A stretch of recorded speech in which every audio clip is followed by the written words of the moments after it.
Here we are with the sum of cubes, and you're asked to factor the following completely, and you're given x to the third power plus 125 that you must factor. So right now I want you to take a second and try to think about this problem, generate some ideas how you would solve this problem. And the first thing you need to know is the formula for the sum of cubes.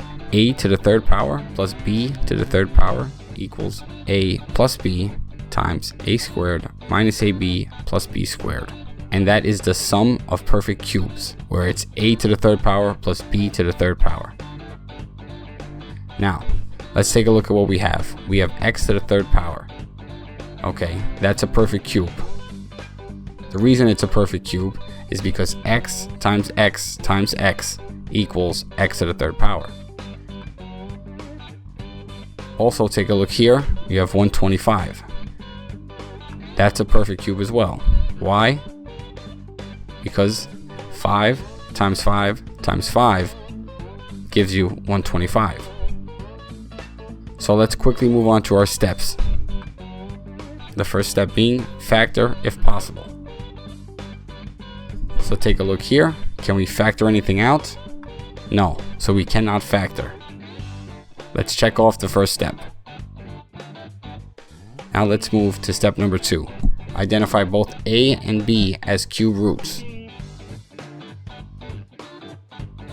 X is a cube root. So, therefore, a equals x. Next, 5 is the cube root.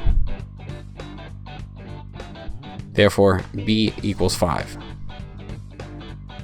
We can check off step number 2.